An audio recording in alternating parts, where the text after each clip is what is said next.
Hoy vamos a meternos de lleno en un cambio que, bueno, está poniendo patas arriba todo el marketing digital.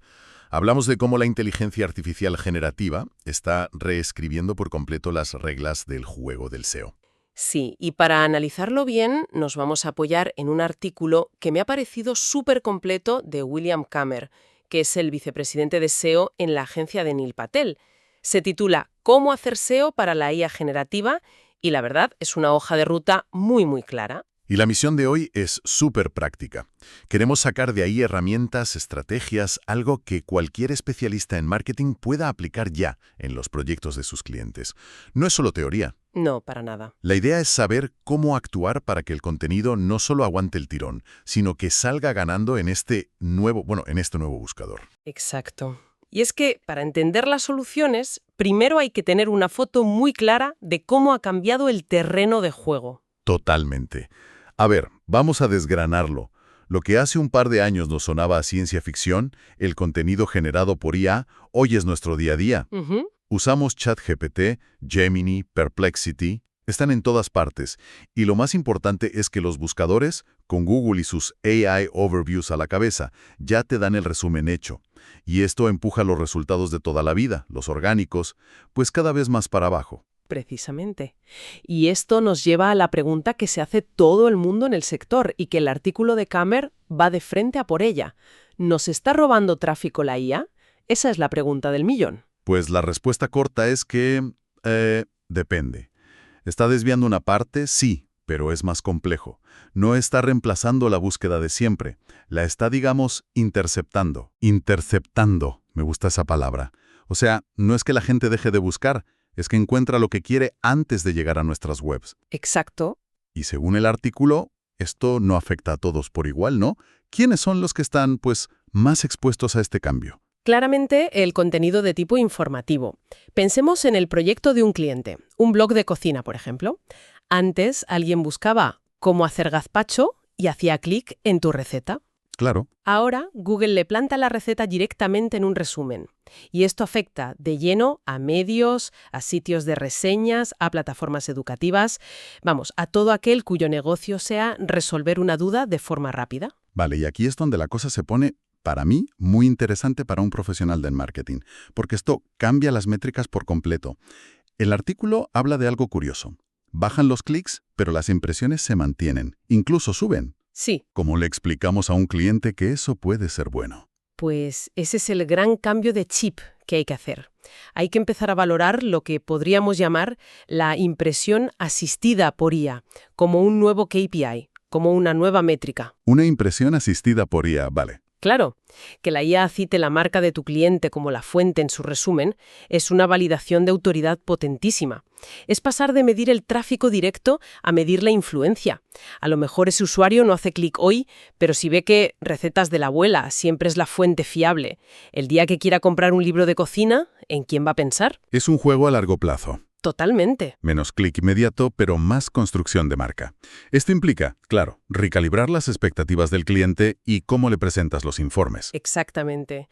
Es una oportunidad para corregir el rumbo, dejar de obsesionarnos con esos clics de bajo valor de gente que entra, coge lo que quiere y se va, y centrarnos en construir una autoridad de marca tan fuerte que la propia IA la reconozca y la use. Entendido. Entonces, si aceptamos que este es el nuevo panorama, con menos clics pero más foco en la visibilidad, la pregunta es obvia. ¿Qué hacemos? Por suerte, Kammer no solo describe el problema, sino que da un plan de acción. Y el primer punto parece de cajón, pero es la clave de todo. Para que la IA te cite, primero tienes que estar en el top 10 de Google. Y esto es fascinante porque desmonta esa idea de que la IA es una especie de ente mágico que va por ahí descubriendo contenido por su cuenta. No lo es. No, para nada. Es un modelo que se nutre de lo que Google ya ha decidido que es bueno y relevante. Piénsalo como un club VIP. La IA solo mira lo que ya está dentro.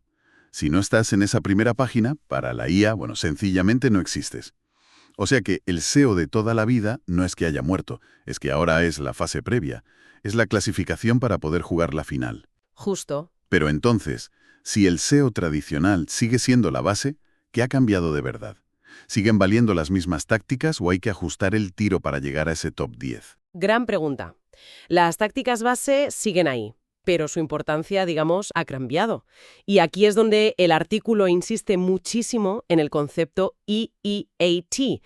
No es algo nuevo, pero ahora es el factor decisivo. Recordemos las siglas: Experience, Expertise, Authoritativeness y Trustworthiness. En español, experiencia, pericia, autoridad y fiabilidad. Suena muy bien, pero ¿cómo lo llevamos a la práctica para un cliente? Pongamos un ejemplo, una clínica dental. Perfecto. Para esa clínica, experiencia significa que el artículo sobre implantes dentales no lo firma un redactor anónimo, lo firma la doctora Ana García, con 15 años de experiencia. Vale. Pericia es que el contenido sea preciso, que cite estudios. Autoridad se construye, pues, consiguiendo que el colegio de odontólogos te enlace o que te mencionen en un congreso. Y fiabilidad es tener una página de contacto clara, reseñas de pacientes de verdad, una política de privacidad. La IA busca todas estas señales para decidir en quién confía. Entiendo. Ya no vale solo con meter la palabra clave. Hay que crear todo un ecosistema de credibilidad alrededor. El artículo también le da mucha importancia a las palabras clave de cola larga, las long tail. ¿Por qué ahora más que nunca? Porque se parecen mucho más a cómo hablamos y, por tanto, a cómo le preguntamos a las inteligencias artificiales. Ya nadie le dice a Gemini Clínica Dental Madrid. No. ¿Cuál es la mejor clínica en Madrid para alguien que tiene pánico al dentista? Atacar esa pregunta tan específica con contenido que demuestre EEAT te posiciona como la respuesta ideal, tanto para la persona como para la IA que busca esa solución. Vale, primer pilar, SEO de base pero vitaminado con EEAT. El segundo gran punto que menciona Kammer es optimizar para la IA conversacional. Esto, suena bien, pero no corremos el riesgo de crear contenido que suene a robot, lleno de preguntas y respuestas que para un humano sea rarísimo de leer. Ahí está el kit de la cuestión. No se trata de escribir para el robot, sino de estructurar la información de una forma que un robot entienda muy fácil. Y la buena noticia es que el lector humano también lo agradece. Claro, a todos nos gusta que esté bien organizado. Que respondan a preguntas. Usar listas con viñetas para desglosar cosas complejas. Y escribir resúmenes muy concisos. Ponme un ejemplo práctico. Un cliente que vende un software de facturación para autónomos. Claro. En lugar de un artículo denso que se llame Características de nuestro software, la estrategia sería crear uno que se llame La guía definitiva para la facturación de autónomos en 2024. Y dentro secciones como ¿qué impuestos paga un autónomo? ¿Cómo hago una factura paso a paso? Preguntas reales. Exacto. Cada una responde a una pregunta conversacional. Y aquí el artículo da 2 trucos tácticos muy potentes. El primero, añadir una sección de preguntas frecuentes, las FAQs, al final de cada artículo importante. Es darle a la IA las respuestas en bandeja. Directamente. Y la segunda, que es más técnica, pero es crucial, es usar el marcado de datos estructurados, el Schema Markup. Es como ponerle etiquetas al contenido, para decirle a Google, oye, esta parte es una receta, esto es una reseña con una puntuación de 4,8, o esto es una pregunta y esta es la respuesta. Le facilitas el trabajo una barbaridad.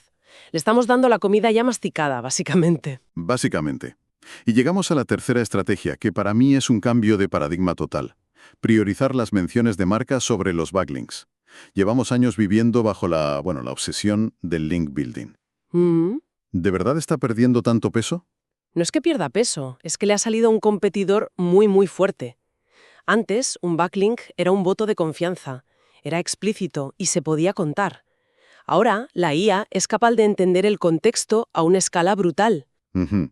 Si 100 artículos de referencia sobre marketing de contenidos mencionan a HubSpot sin ni siquiera enlazarlo, el modelo de lenguaje entiende que HubSpot es una entidad de autoridad en ese tema. Es un voto de confianza implícito, y a lo mejor hasta más difícil de manipular que un enlace. Esto cambia las reglas del juego para las agencias. Ya no es solo conseguir enlaces, es conseguir que se hable de la marca del cliente. El SEO y las relaciones públicas casi que se fusionan. Totalmente. Para un cliente esto significa que aparecer mencionado en un podcast de su sector, que te citen en un periódico importante, que se genere conversación en foros, todo eso son señales de autoridad que la IA está midiendo. Y el artículo añade otro elemento clave, las reseñas de los usuarios. Claro, la prueba social. Son una prueba social potentísima. Una avalancha de reseñas positivas en Google o en portales del sector es un indicador de fiabilidad que la IA ve como una luz verde gigante.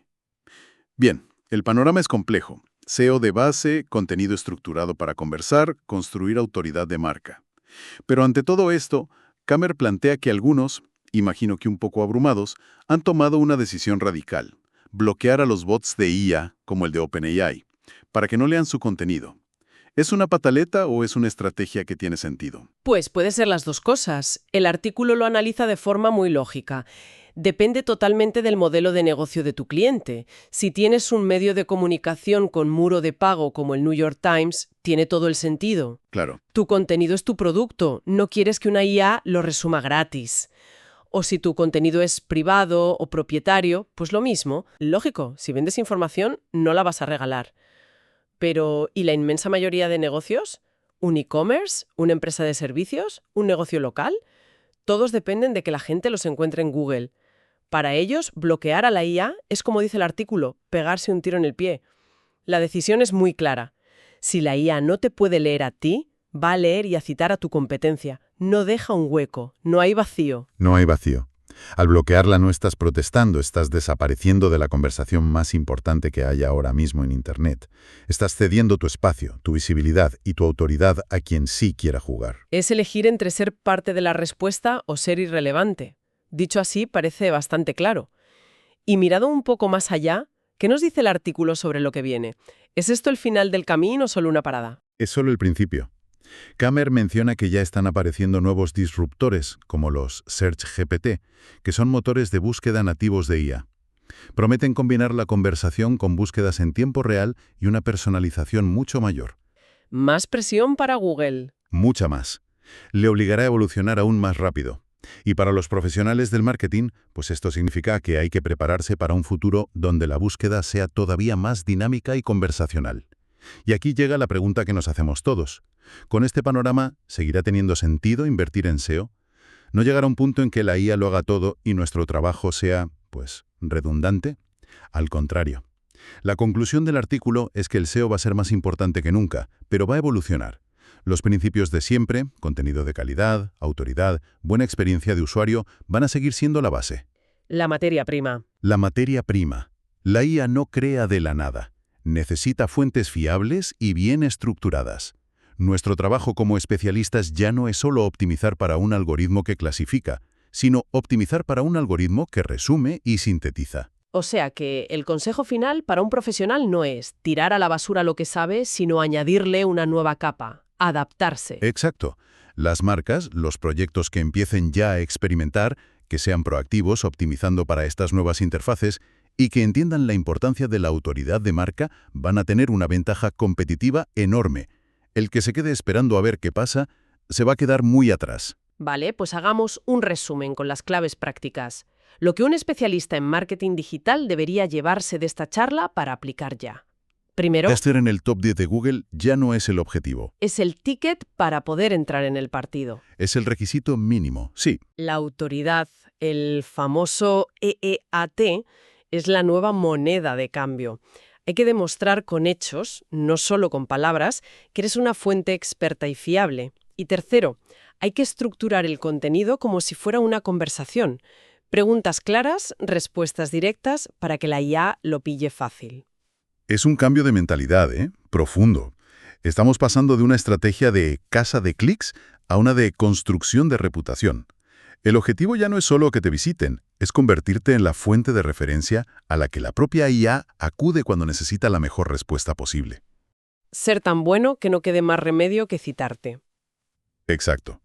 Que tanto los humanos como las máquinas te reconozcan como una autoridad indiscutible. Se deriva de todo esto y que nos obliga a mirar un poco más allá.